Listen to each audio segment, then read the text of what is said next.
Well, I mean, and this range of experiences is super important to this conversation because threaded throughout all of these questions that I have for you, the goal here is to sort of get some perspective on how early process workflow decisions affect later stage outcomes, later stage changes, later stage regulatory implications.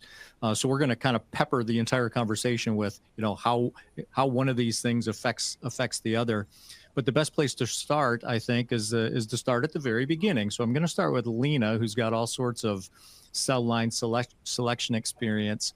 And I'm going to ask you to just openly share with us, like, what sort of host cell selection criteria have you found to be most important to consider for novel protein therapeutics like fusion proteins and ADCs? Yeah, it really depends on, so in my opinion, you shortly, first of all, need to have a focus on the product which is finally produced. So have a look, how is it constructed? Which parts does it include finally? And then you can say, okay, I have a range of cell lines available. For example, in our case, we have like different host cell lines available, but also human cell lines. And what we see from our experience was when, especially getting into more complex types of proteins, it can be that a CHO host will better fit to a product, but it can be also that a human host will fit better to a product. I think most of you and most of the companies who are producing biopharmaceuticals often stick to CHO host cell lines because we know for monoclonal antibodies especially, it's the best producing cell line, and it produces the best quality, it produces the best yield. We all know that. But when coming to more complex types, it's, on my opinion, or on our opinion, really worth to look at different cell types. Yeah, like I mentioned, on the one hand, at the origin of the cell line, so that means human or CHO cell line. On the other hand, when having a look, for example, also to a CHO platform, it might be also interesting to have different CHO host cell lines available. I think a lot of people of you already know that we have different host cell lines available from K1, from GSKO, from DG44 cell lines. There are also coming more and more products into the market which enable alpha cosylation. So it's really interesting to see what is really the requirement. And in our opinion, what we see is if you want to have, when having a look to cell line development stage, you generally have, first of all, a poor generation stage, and then went into single cell clones, so into the cloning procedure. And when evaluating already at the early poor stage, which cell line fits best to such a kind of complex protein, you will have definitely more success in your final production process. And that is what I definitely need to mention and want to add, because this early decision can have like such a high impact finally on your final GMP production process. And finally, it's more better to spend in this early stage a little bit more money than getting to clinical stage 1 or to a production process and then need to get back because your critical parameters are not fitting well. So, and that's from what we have seen. So in the early phase, have a broader look to potential host cell lines, decide for the best one in the initial phase to see that critical parameters are reached, and then go further on to the production processes already with the best fitting one at that place. Excellent. Meinhard, anything that you would add to that commentary that Lena just offered about cell line selection?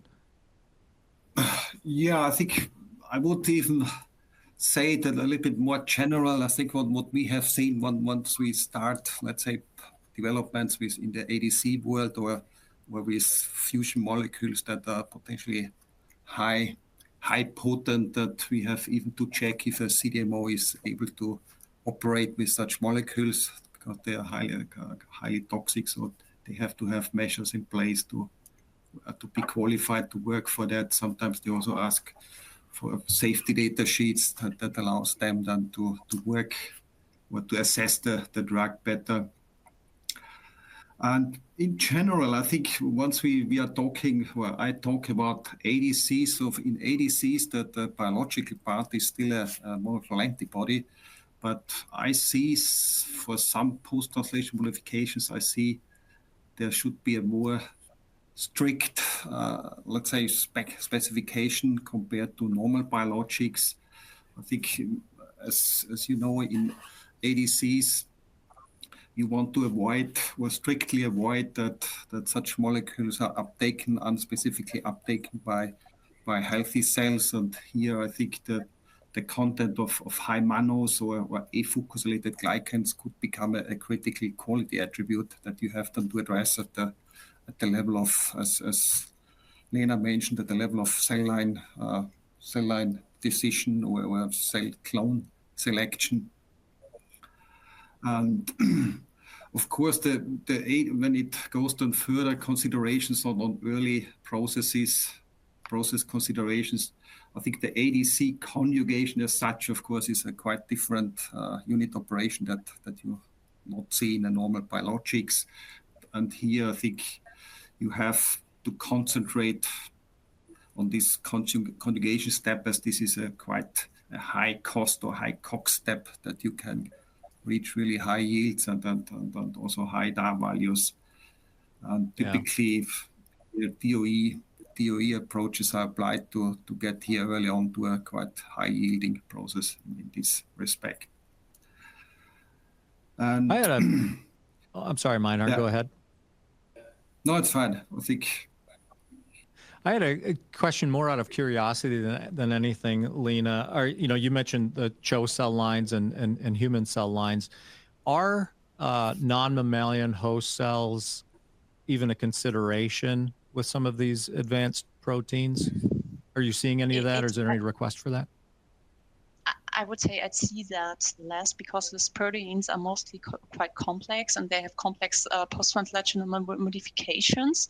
Like Meinhard also mentioned with the glycosylation, we also see that the impact of the glycosylation and the especially for conjugation is really important.